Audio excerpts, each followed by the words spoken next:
राजधानी भोपाल के Kushabhau Thackeray convention centre में United private hospital director association की एक महत्वपूर्ण बैठक हुई, जिसमें निर्णय जो लिए गए हैं, यदि इन पर अमल हो गया तो फिर डॉक्टरों की ही नहीं प्राइवेट अस्पतालों के प्रति भी विश्वास बढ़ेगा और आयुष्मान जैसी योजना को सार्थकता भी मिल सकेगी। United private hospital director association के अध्यक्ष डॉक्टर विशाल बघेल की पहल पर यह बैठक हुई, जिसमें आयुष्मान भारत मध्य प्रदेश के CEO IAS doctor Yogesh Tukaram Harshat ने अस्पताल संचालकों से छोटी छोटी गलतियां सुधारने को कहा एवं मरीजों की ईमानदारी से मदद करने की अपील की। साथ ही यह भी कहा कि आप लोगों को जो परेशानी आए मुझे बताएं, मैं हल करूंगा, लेकिन मरीजों को कोई परेशानी नहीं होना चाहिए।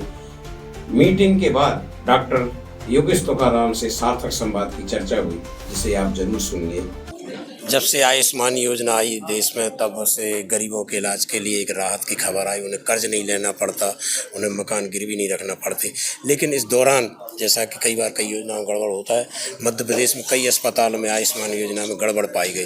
तो जो नए सीईओ हैं, जो इस अस्पताल संचालक संघ की आज एक महत्वपूर्ण बैठक में आए, उन्होंने अस्पताल संचालकों के साथ सबसे पहले अपनी चीज़ें दुरुस्त करने को कहा कि हम कोई गड़बड़ ना करें और फिर आप ठीक से काम करें। तो अस्पतालों में जो बोर्ड लगाना पड़ता है कि अस्पताल डॉक्टर से अभद्रता करना दंडनीय अपराध है, वो शायद बोर्ड हट जाएगा। आज की बैठक में आप क्या महत्वपूर्ण निर्णय जो लिया गया? आज हमारे जितने भी, जिसको हम EHCP कहते हैं, empanel health care service provider, उनको रखा था। ये हमारे डायरेक्ट स्टेक होल्डर है और इनके साथ सुसंवाद रखना हमारे लिए बहुत इंपॉर्टेंट है, क्योंकि हमारा उद्देश्य है कि हमारे मध्य प्रदेश की आम जनता है, उनको किसी भी अस्पताल में जाए तो उनको जो खुद के पॉकेट से पैसे ना देना पड़े। सरकार इसकी गारंटी देती है कि ये कैशलेस इलाज है।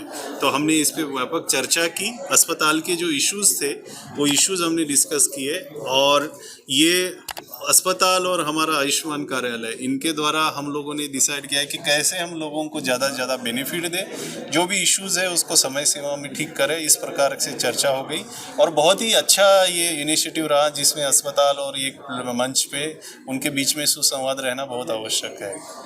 एक आम शिकायत रहती है कि जब तक आयुष्मान पैसा रहता है तब तक हॉस्पिटल वाले उसको एडमिट रखते हैं मरीज को।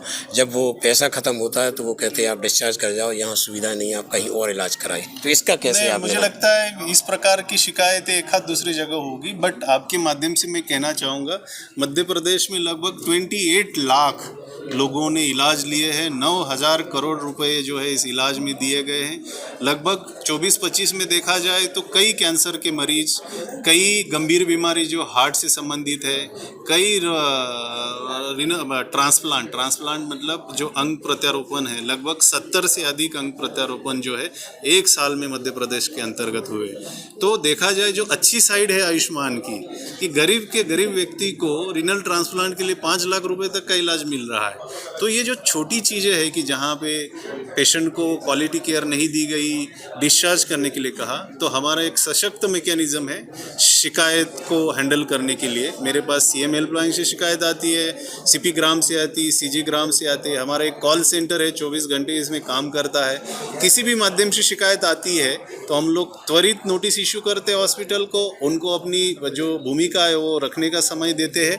यदि हमें लगता है कि पेशेंट को क्वालिटी उपचार नहीं दिया गया, उससे पैसे लिए गए या उसके साथ व्यवहार ठीक नहीं है, तो हम 3 गुना पेनल्टी भी लगाते हैं अस्पताल के साथ। और अस्पताल अगर रिपीटेडली ऐसे करता है तो उसको हम इस योजना से असम्मत भी करते हैं। तो ये कंटिन्यूअस प्रोसेस है, बट जैसे कि मैंने कहा कि जो अच्छाई है उस पर हमें ज़्यादा ध्यान देने की आवश्यकता है।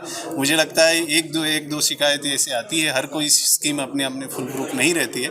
फिर भी उसी दिशा में हम लोग अगर सभी से संवाद करेंगे, हमारे अस्पताल के साथ संवाद करेंगे, हमारे बाकी लोग जो हैं उनके साथ करेंगे, तो मुझे लगता है इस स्कीम को हमारे माननीय मुख्यमंत्री जी, माननीय प्रधानमंत्री जी, उनके द्वारा ये जो एम्बिशियस स्कीम लागू की है, वो कहीं ना कहीं उसका जो है फ़ायदा लोगों तक पहुंचाने के लिए ये सार्थक प्रयास है। Thank you.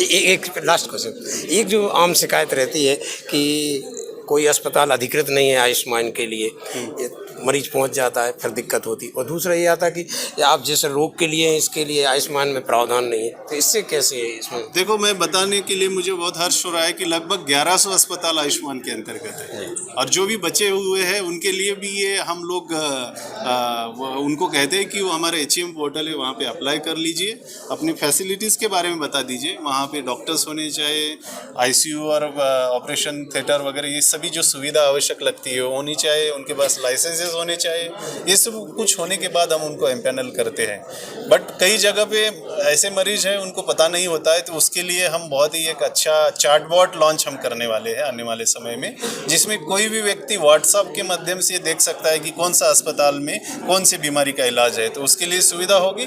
उस व्हाट्सएप चार्टबॉट में, जिसको हम आयुष्मान सखी कहेंगे, उसके थ्रू वो ये भी देख पाएगा कि उसके पास कितना बैलेंस है, उसके थ्रू ये भी देख पाएगा कि उसको कहाँ जाना है, वो GPS लोकेशन पे मोबाइल के माध्यम से जा सकता है। तो ये आने वाले समय में विदिन 1 मंथ और सो हम लोग ये चार्टबॉट को लॉन्च करेंगे, जिससे हम आम आदमी को जो है सशक्त करेंगे। धन्यवाद। ये थे तुकाराम जी IAS, जो चेयरमैन हैं आयुष्मान भारत निरामय के, और इन्होंने जिस तरह से आज बहुत सारी चीज़ों को, जो मरीजों की शिकायतें आती हैं जो उनको ऑनलाइन मिलती रहती हैं, सबसे पहले उन्होंने आज अस्पताल जो संचालक संघ है उनको ठीक करने के लिए कहा है।